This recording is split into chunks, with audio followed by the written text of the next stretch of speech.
예, 오늘은 2024년입니다. 12월 3일이고요. 화요일입니다. 예, 무스TV 서정구 대표, 무방, 시작하도록 하겠습니다. 오늘의 주제는 여러분들이 아시다시피 보안 관련주를 제가 한번 가져와 봤습니다. 오늘은 뭐 이래저래 장들이 대체적으로 좀 좋은 그런 모습을 보였죠. 그죠?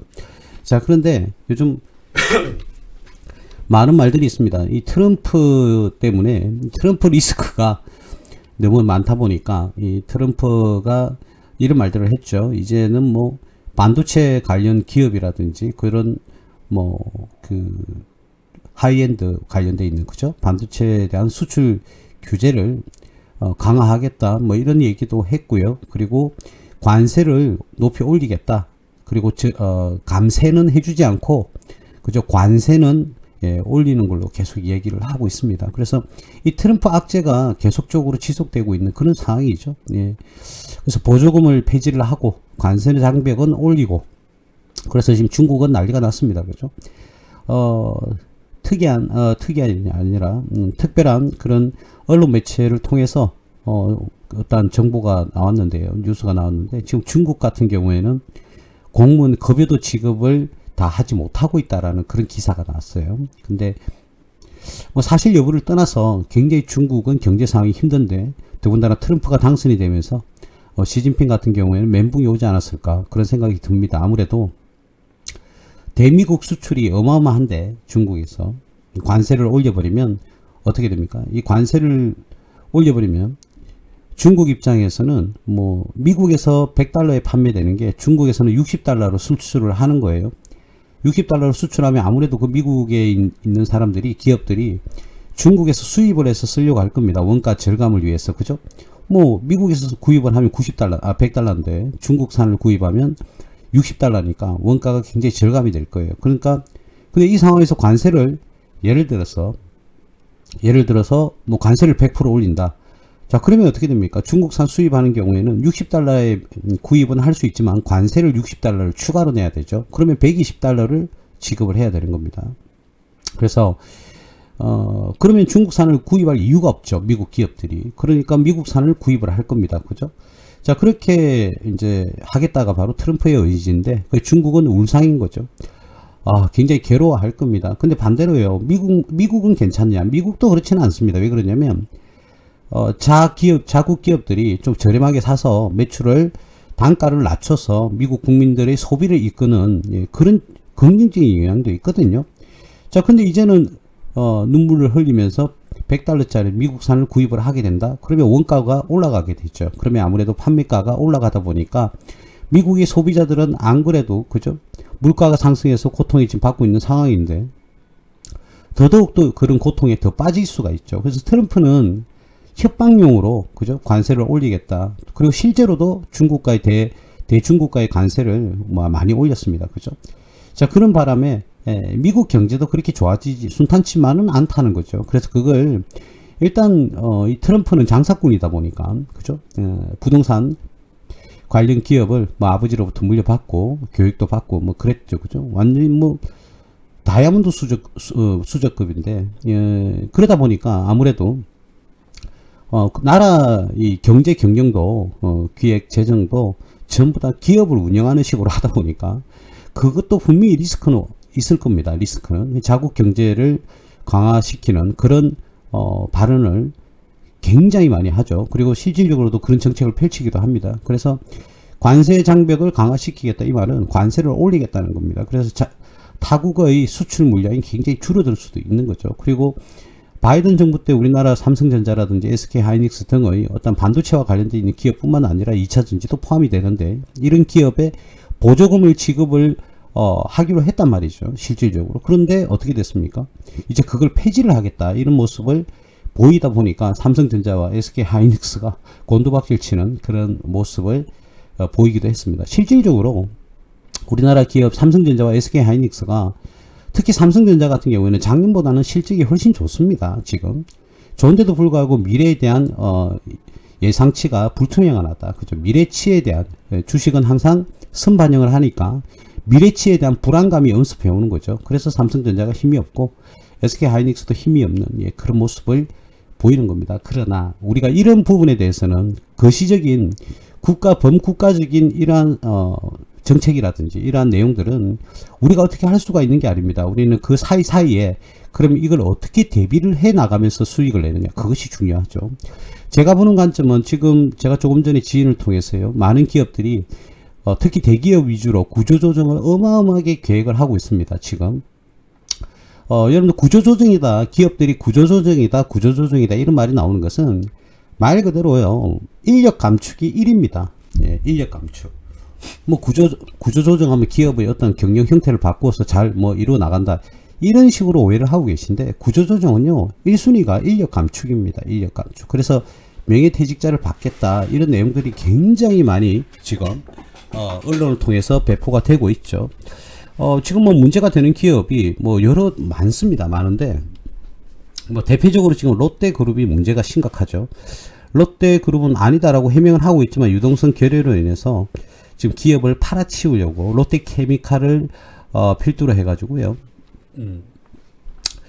질문하신 분이 계시니까 제가 이 기업을 대상으로 말씀을 드리는 겁니다. 롯데케미칼 뿐만 아니라 뭐 각각의 뭐 이렇게 수익성이 낮은 그런 기업을 정리를 하겠다라고 지금 그 롯데그룹에서 발표를 했죠. 자, 그 정도로 힘듭니다. 지금 많이 힘들어요. 근데 누군가에게는 이것이 바로 기회가 될 것이고, 그 기회는, 투자자의 기회는 우리가 잡아야 된다는 겁니다. 자, 그래서 어쨌든 지금 시황이 뭐 녹록치가 않아요. 지금.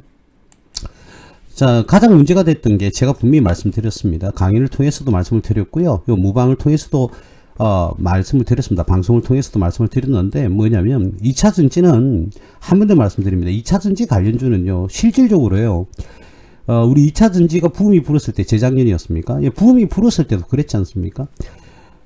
우리 기업들도 2차전지 사업을 시작하겠다라고 발표한 기업이 대략 한 새로이, 기존에 하던 기업 말고요, 새로이 2차전지 사업부도 우리가 도입을 해서 2차전지와 관련되어 있는 제품을 생산하겠다라고 발표했던 기업이 건 30개 가까이 됐었거든요.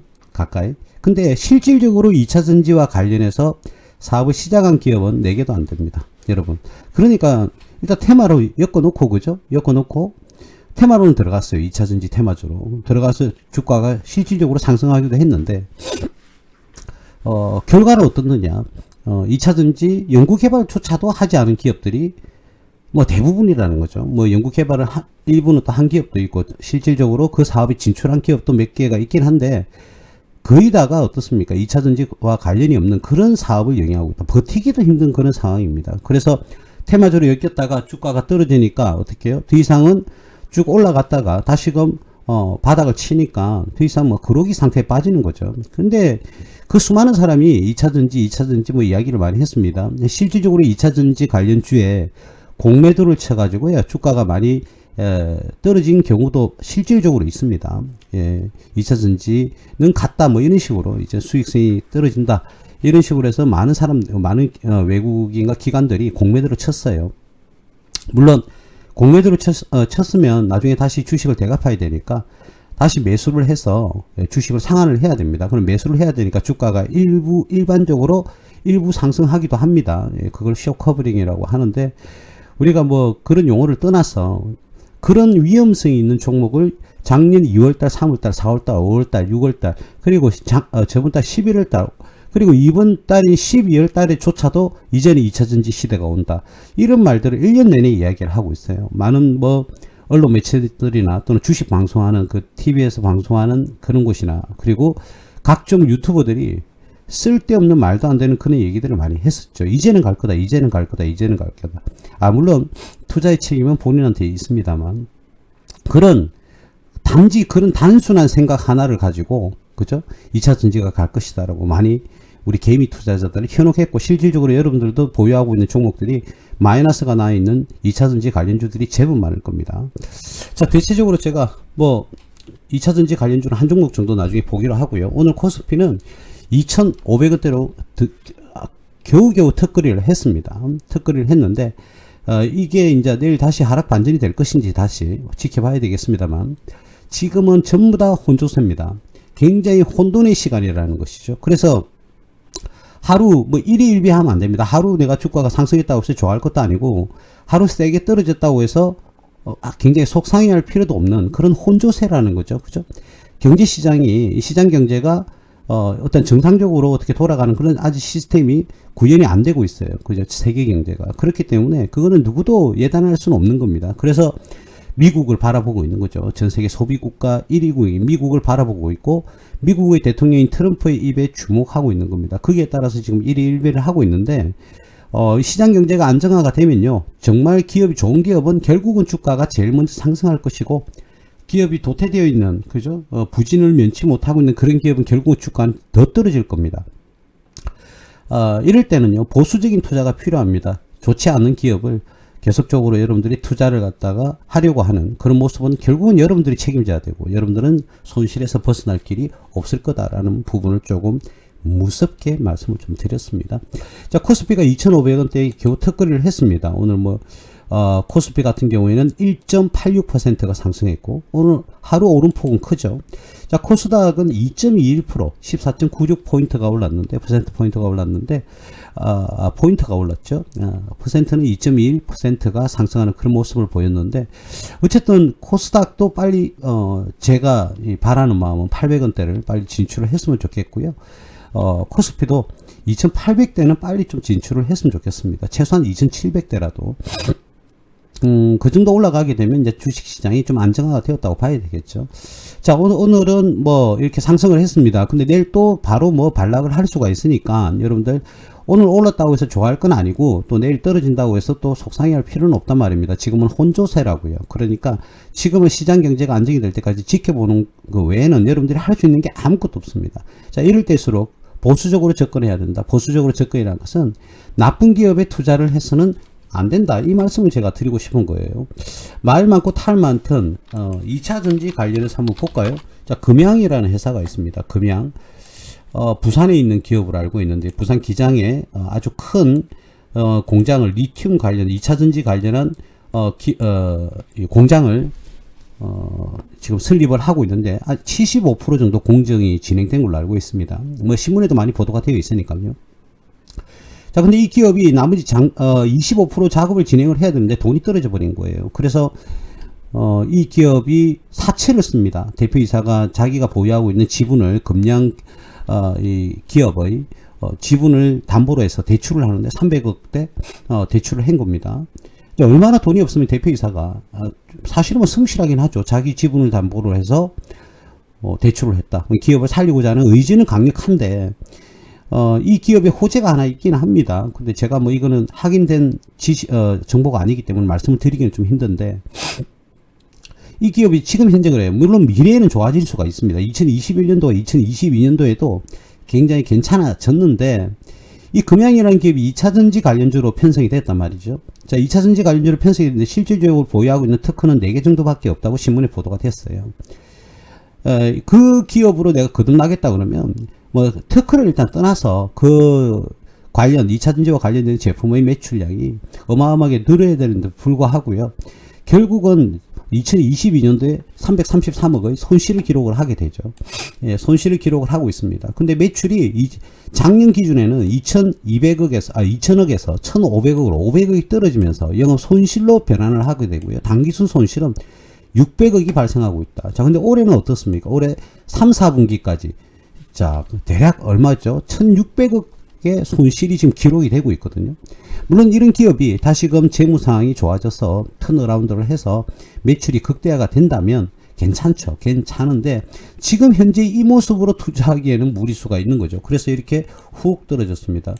지인분이 이 금양 기업을 분석을 좀 해달라고 그래가지고 이 시간을 제가 더해서 한 번 더 설명을 좀 드리고 있는데, 우리가 그렇습니다. 이 기업이 다시 반등을 해서 10배, 20배가 갈 수도 있죠. 그 상황은 알 수가 없는 겁니다. 그런데 지금의 재무 상황은요, 최악인 거죠. 최악.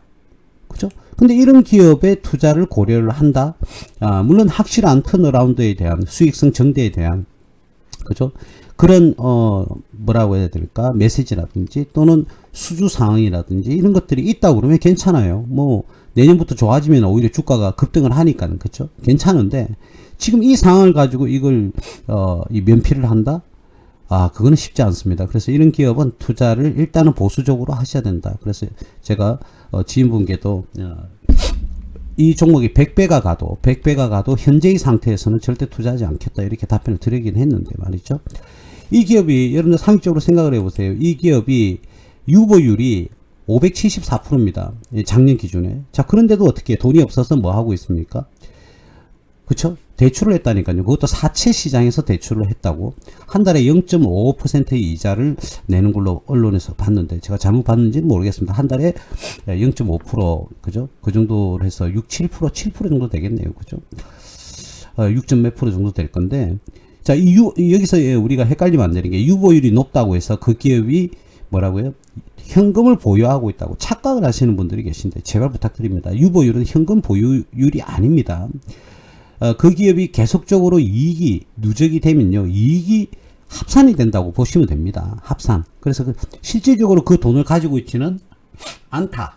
그렇게 보시면 되겠고, 그런 오해가 좀 있으시더라고요. 자, 근데 유보율이 작년에, 재작년에 손실이 기록됐는데도 불구하고 유보율이 올라갔다 이 말이죠. 그죠? 올라갔어요.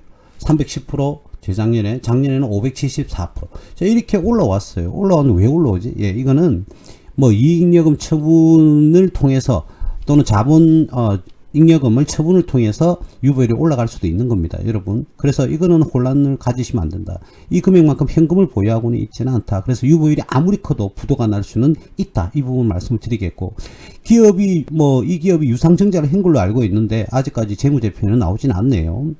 대규모 유상증자를 한다 해서 뭐 성공을 할 것이다 이렇게 말은 나왔는데 아직까지 거기에 대한 결과치는 반영이 안 된 것 같고요. 그러니까 뭐 사채를 끌어다 쓰는 거 아니겠습니까? 그것도 사채 시장에서, 그죠? 월 5.5%나 되는 그런 사채 시장에서 자금을 끌어 쓴다? 그만큼 돈이 없다는 거 아니겠습니까? 그것도 대표이사의 그 주식을 담보로 해서. 그래서 뭐 주가가 떨어지면 담보율이 또 떨어지니까 추가로 또 해야 되는데, 어쨌든 이런 기업 2차 전지라고 했지만 실질적으로 실적은 별로 없는 이런 기업들이 너무 많았습니다. 그러면 이러한 정보들이 깔끔하게 진행이 돼야 되겠죠, 그죠? 그러면 만약에 그러한 정보가 사실 그대로 반영해서 그런 뻥튀기, 물론 뭐 하겠다라는 의지는 있으니까 잘못된 건 아닌데, 그런 잘못된 정보 등을 통해서 이 기업을 추천했던 사람들이 얼마나 많습니까? 그렇게 이야기하면 또 앞전에 추천했다 또 이렇게 하겠죠. 그런데 날짜는 나와 있어요, 여러분. 그래서 뭐 보통 뭐 17만대에서 지금 27,000원까지, 그건 뭐 20만원까지 올라간 걸로 제가 예전에 확인을 했었는데요. 한번 볼까요? 예전에 그렇죠, 근 20만원까지 갔죠. 19만 3천원까지 갔다가 지금 27,000원입니다. 어마어마하게 떨어졌지 않습니까? 거의 뭐 9분의 1, 90%가 사라지는 대략 그런 모습을 보이고 있습니다. 그래서 지금은 더더욱더, 그죠? 더더욱더 경기가 안 좋을 때는 보수적인 입장에서 접근을 해야 되고, 재무 건전성을 확인하지 않고 투자를 하시면 안 된다. 그래서 반드시 그 기업의 이익이라든지 또는 그 기업의 안정 상태를 보고 투자를 하셔야 된다는 부분 제가 말씀을 드리겠습니다. 오해를 하시는 것 같은데요. 제가 지금 무방을 하는 걸 유튜브 이 동영상을 지금 이렇게 찍으면서 진행을 하고 있는데요. 제가 어떤 경우에는 이 동영상을 어떤 중요성 원칙에 따라서 유튜브에 올리지 않는 동영상도 있다는 거, 무방을. 여러분 그거 참고하셔야 되겠습니다. 그리고 방송 끝나면 추가 강의가 있지 않습니까? 그 부분도 여러분들이 뭐 먼저 나가시면 여러분들만 손해니까 처음 오신 분들이 계셔서 오해하실까봐 제가 말씀을 좀 드립니다. 저희는 방송용 멘트가 끝나면 추가로 설명하는 게 있을 때도 있고 없을 때도 있죠. 잘 참고를 조금 하시길 바라겠습니다. 자, 오늘 주제는 바로 보안 관련 상장기업, 그죠? 보안 관련 상장기업, 우리 관련주를 한번 이야기를 해보겠는데, 일반적으로 뭐 SK텔레콤이라든지 S1, 그리고 한국정보인증, 윈스, 그리고 슈퍼리마, 그리고 이스트소프트, 안랩, 이런 기업들이 있는데, 우리가 뭐 모든 종목을 뭐 다 할 수는 없는데요. 일반적으로 보안 관련주에서 주로 보안, 그러니까 전산 보안도 있고, 그죠? 그리고 각종 커뮤니티 보안, 이런 것들이 많이 포함이 되어 있거든요. 그래서 저는 일단은 혹시 뭐 주주님들은 죄송한데 S1이라든지 이런 종목을 조금 제거하고요. 너무 많아가지고. 자, 첫 번째 보는 것은 안랩입니다. 안랩. 자, 안랩이라는 종목은 뭐 재무제표 볼 필요는 없을 것 같고, 이 기업은 안랩은 바닥권을 형성을 하고요. 그죠?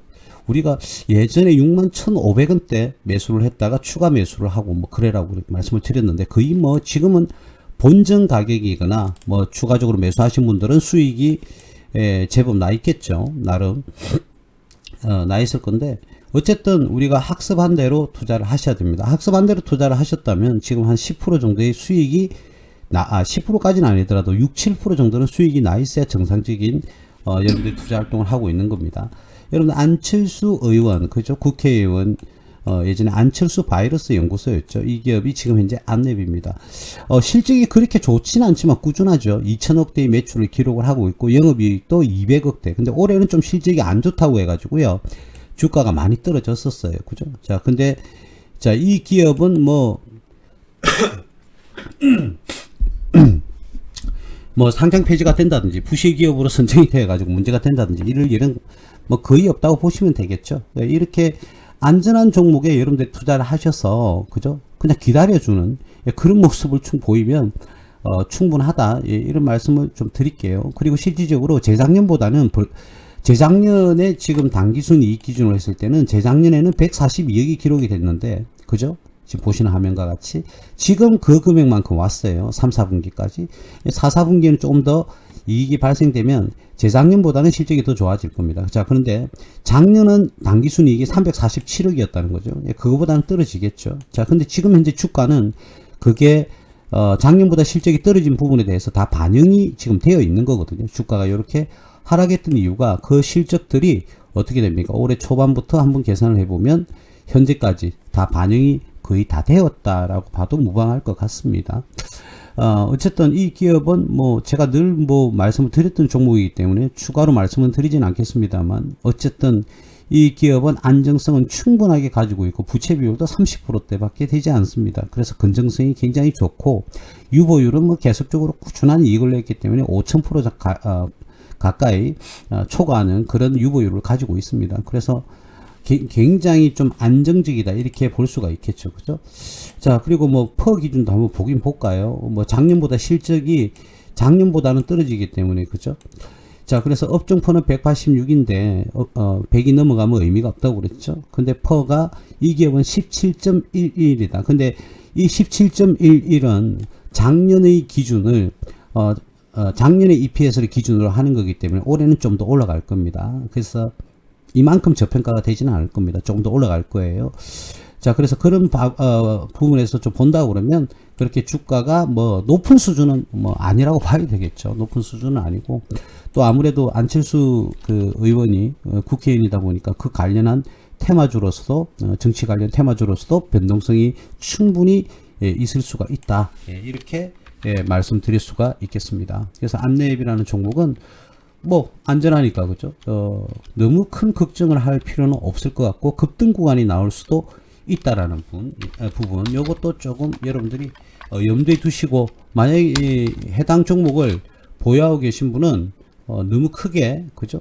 걱정하실 거는 아니다. 이 정도로 말씀을 좀 드릴게요. SKC 이건 대놓고요. 놔두고 뭐 윈스라는 회사 한번 볼까요? 윈스라는 회사. 자, 윈스라는 회사가 뭐 이렇게 완전 갭을 상승을 하면서, 그죠? 대략 14% 정도 올랐는데 지금 갭을 메우면서 쭉 떨어지고 있습니다. 자, 떨어지면서 하락갭이 또 발생을 했죠. 그죠? 하락갭이 13,800원에서 13,950. 이 사이에 지금 갭이 또 좀 발생되어가 있습니다. 그죠? 자, 이 회사는 내가 신뢰성을 가지고 지금 현재는 박스권에 진입이 되어 있는데 말이죠. 퍼가 8.40이라고 나왔어요. 8.40이나 나와 있다는 것은 최소한 작년에는 이익이 나왔다는 거죠. 당기순 이익이 나왔다는 건데, 한번 올해는 한번 볼까요?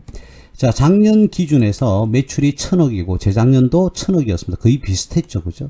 자, 근데 올해는 예상을 해보면 지금 현재까지 뭐 467억에 870억, 대략 작년 기준에 거의 비슷하다고 볼 수 있겠네요. 작년하고 기준이. 그죠? 평가액이. 자, 그런데 꾸준하게 매출을 기록하면서 꾸준하게 영업이익과 당기순이익을 계속 발생을 시키고 있습니다. 그죠?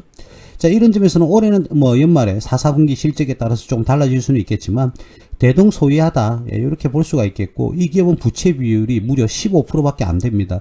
자, 이 15%도 제가 보는 관점에 이자를 동반하는 부채, 그렇게 규모가 큰 건 아니다 이렇게 볼 수가 있겠죠. 자산이 2200억인데요. 부채가 295억입니다. 대략 10%대를 유지를 하고 있죠. 그죠?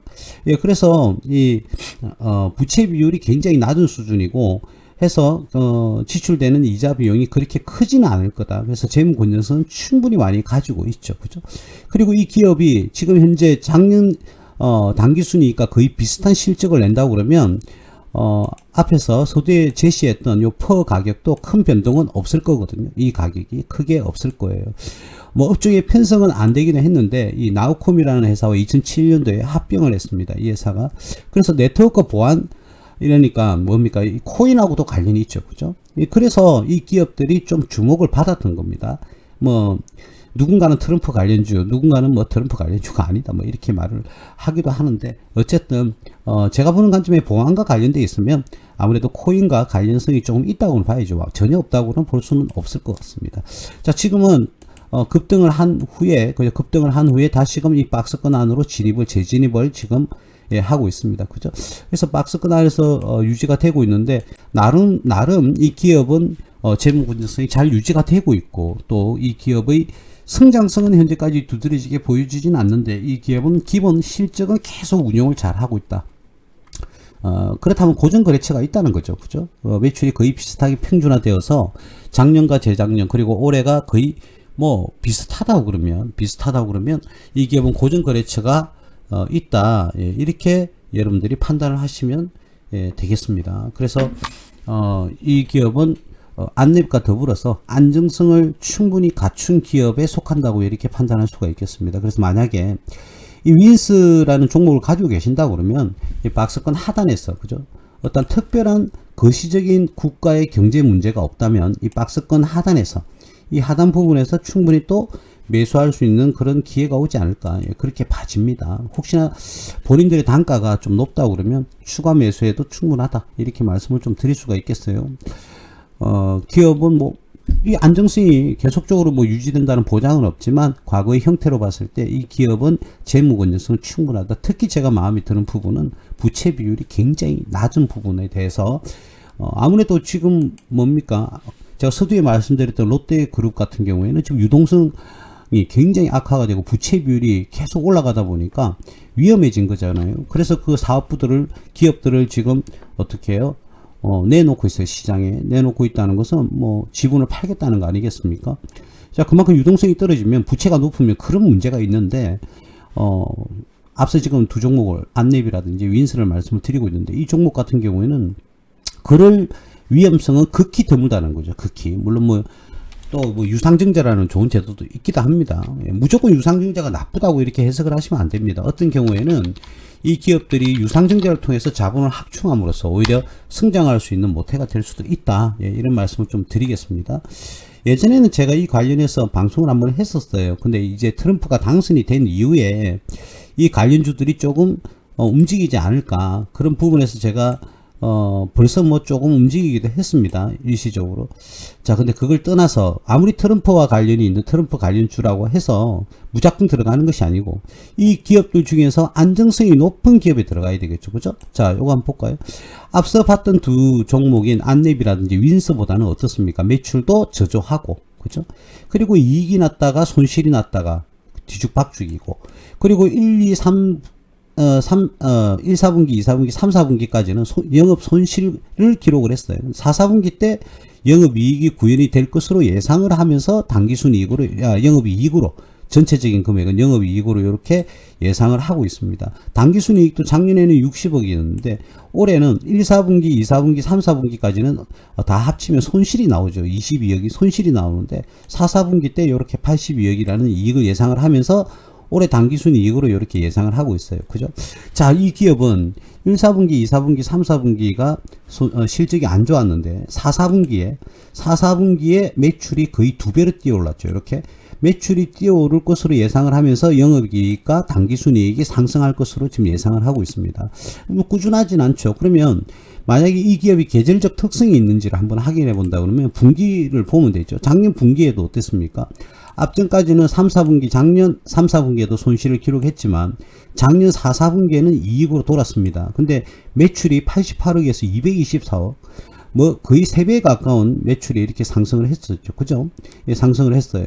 자, 그렇다면 이 기업은 4, 4분기에 실질적으로 매출이 집중되는 그런 현상을 가져오는 어떤 구조를 가졌다, 이렇게 볼 수도 있습니다. 물론 뭐 1, 2년밖에 안 봐서 어떤 신뢰성이 그리 높은 건 아닙니다만 어쨌든 고만고만합니다, 회사가. 그죠? 자, 근데 조금 긍정적인 부분은 있죠. 이 기업도 뭐냐면 매출액이 4년 전, 올해를 넣어서 포함해서 4년 전에는 430억, 그 다음에는 460억, 그 다음에 518억, 올해는 627억, 이렇게 예상을 하고 있네요. 매출이 계속적으로 상승하고 있다는 점은 우리가, 긍정적으로 볼 수는 있지만은 이 매출이 좀 극대화가 돼야 되겠죠. 만약에 이 매출이 작년에 518억이었는데 올해 1,500억이었다. 그러면 거의 뭐 주가는 5, 6천원대 돌파를 했겠죠. 그죠?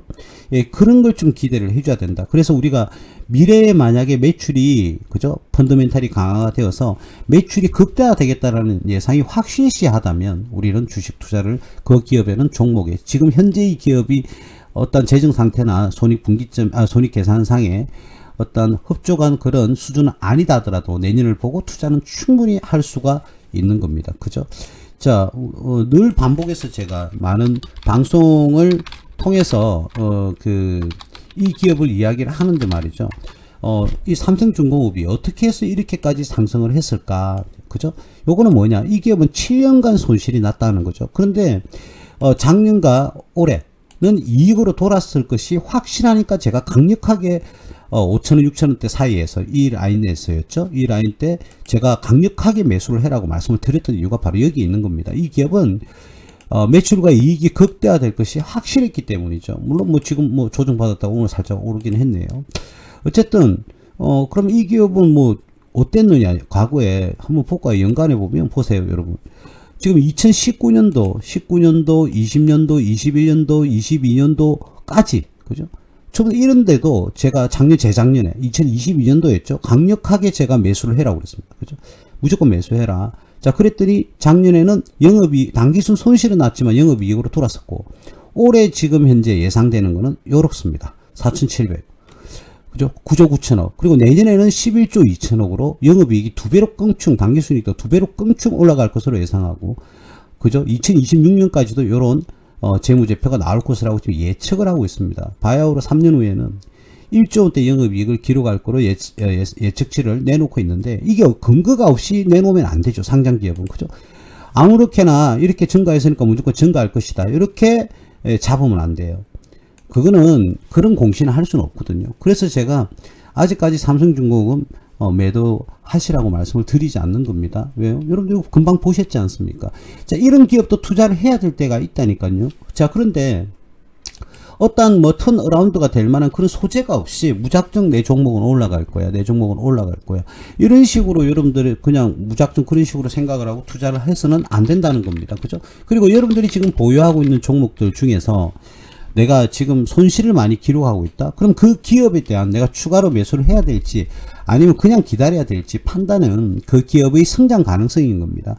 그래서 내년에는 확실한 성장 가능성의 기준점이 있고 어떠한 증거가 제시가 되어 있다 그러면 여러분들이 추가로 매수하셔도 됩니다. 그러니까 이 투자의 틀을 정확하게 여러분들이 잡아놓고 시작을 하셔야 된다. 예, 이런 말씀을 좀 드리고 싶고요. 마지막으로 드림 시큐리티 종목 정도 한번 볼까요? 자, 드림 시큐리티도 굉장히 하락을 많이 했다가 지금 많이 끌어올리는, 예, 그런 모습을 보입니다. 이 관련도 정보 보안과 관련되어 있는 종목인데요. 퍼가 작년 EPS 당기순이익 기준으로 해서 7.48이고 업종퍼는 186.43인데 이 업종퍼의 100이 넘어가면 의미가 없으니까 7.48도 충분히 만족할 만한 퍼 수준이거든요. 자, 근데 올해 당기순이익은 재무제표는 어떨 것이냐, 예, 이렇게 봤을 때 매출이 1,895억, 2,200억, 2,300억 정도 기록을 하고 있습니다. 그죠? 자, 올해도 대략 한 2,200~300억 정도 될 것 같은데 영업이익이 문제죠. 지금 영업이익이 한 150억, 물론 뭐 4, 4분기가 남아있다마는 작년에는 333억이었고 작년에 당기순이익은 224억인데 올해는 얼마입니까? 지금 28억 정도 되네요. 그죠? 그럼 4, 4분기 실적이 과연 작년의 어떤 실적을 메울 수 있을 만한 수준인가? 자, 그렇게 했을 때는 분기를 클릭을 해서 작년 4, 4분기 실적을 한번 클릭을 해보자니까요. 그랬더니 영업이익은 125억, 당기순이익은 100억 정도.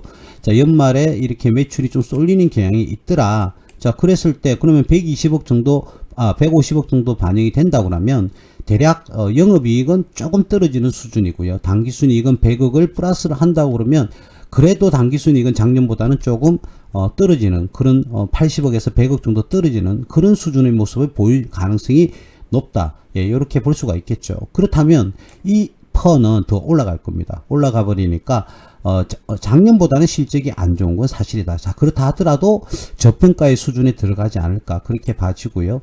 트럼프 관련주로서 트럼프 관련주라기보다는 그죠, 보안 관련주로서 어떤 역할을 충분히 하고 있다 이렇게 볼 수도 있겠지만 어쨌든 주가의 상승 여력은 그 기업의 어떤 실적과 턴어라운드의 어떤 그 시점이 되면 여러분들이 그 시점만 잘 잡는다면 이 투자 수익은 충분히 낼 수 있다 이렇게 말씀을 드릴 수가 있을 것 같아요. 그래서 만약 드림 시큐리티라는 관련 종목을 들고 있다면 굳이 이걸 손실이 났다고 해서 손절을 한다든지 그럴 필요까지는 없을 것 같다라는 부분을 제가 말씀을 좀 드리고 싶습니다.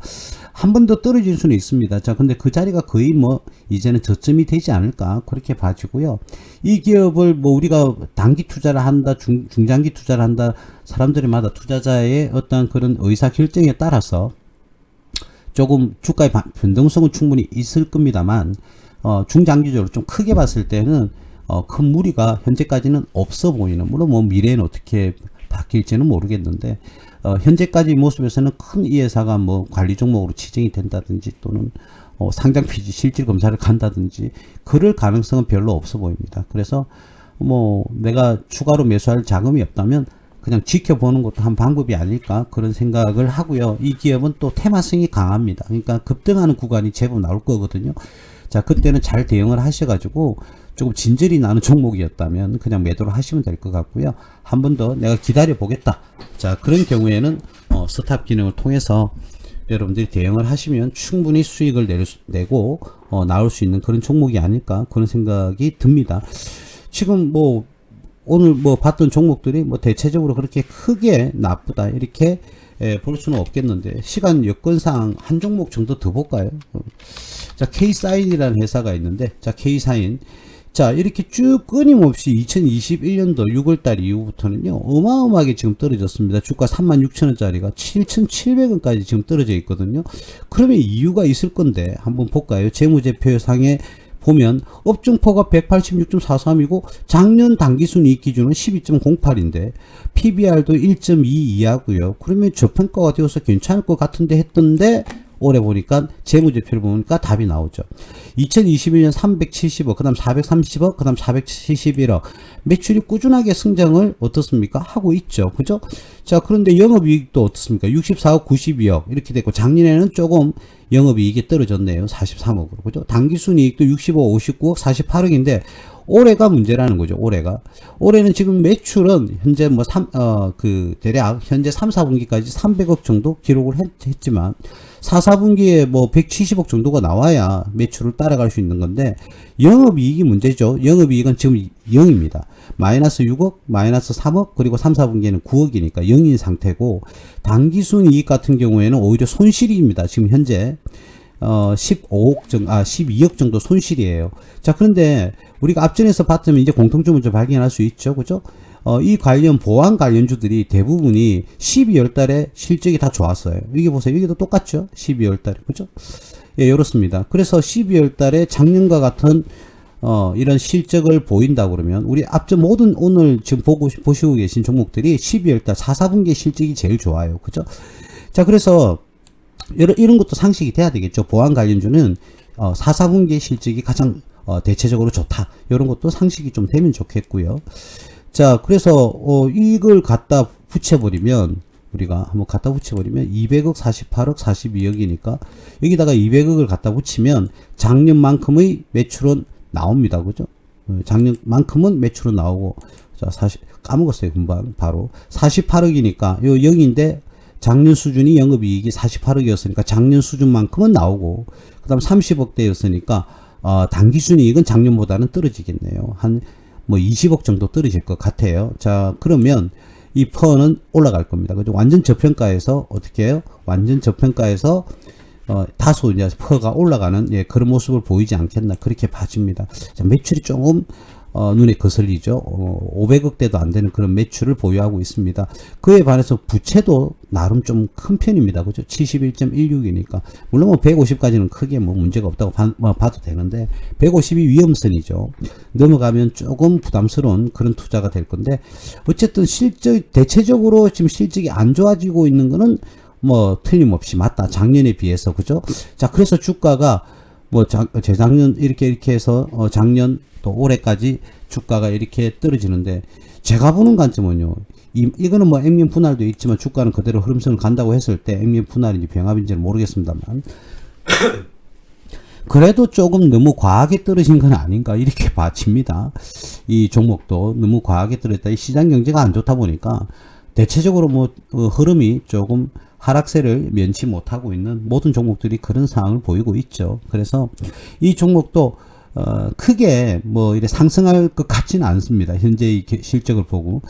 자, 그런데 이렇게까지 떨어질 이유는 저는 개인적으로는 없다고 보는데요.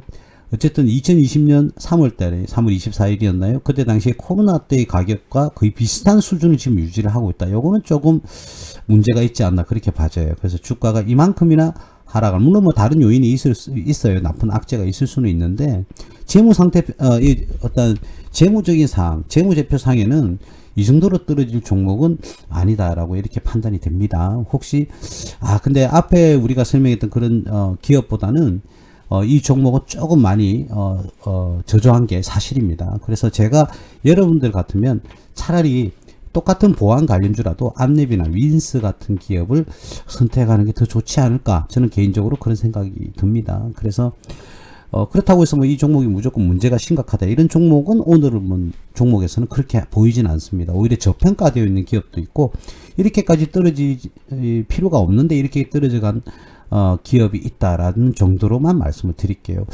제가 오늘은 뭐 이렇게 집어서 이 보안 관련주가 많아요. 펜타 시큐리티도 있고요. 이글루 시큐리티도 있고요. 엑셈 사이버 보안 또는 네트워크 보안. 이런 그 부분에서 그 기업들이 많거든요. 그래서 뭐 지니언이라는 회사도 있고 SGA도 있고 뭐 이런데 모르겠습니다. 조금 부분이 뭐 네트워크 보안인지 아니면 그냥 일반적인 보안인지, 그러니까 바이러스라든지, 그죠? 예, 그런 거라든지, 뭐, 바이러스 하면 안랩 아닙니까? 그죠? 엑셈이라는 회사도 있을 것이고, 네트워크 보안은 뭐, 윈스나 라운시큐, 뭐, 이런 기업들이 있는데, 어쨌든 조금 파트는 조금 다르지만, 어쨌든 보안 관련주에는 다 들어간다. 이렇게 말씀을 드릴 수가 있겠고요.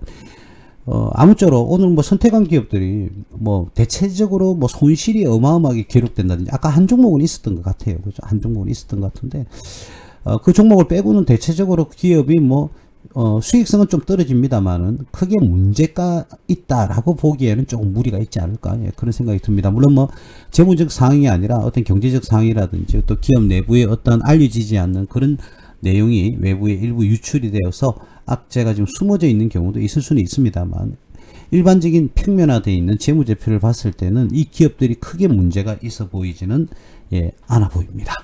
오늘은 보안 관련주를 우리가 한번 분석을 해봤습니다. 모든 종목을 분석해보진 않았지만 어쨌든 이런 기업들이 대체적으로 뭐 크게 나쁜 기업은 없었고 한 종목 빼고는요, 그 정도에서 마무리를 하면 될 것 같습니다.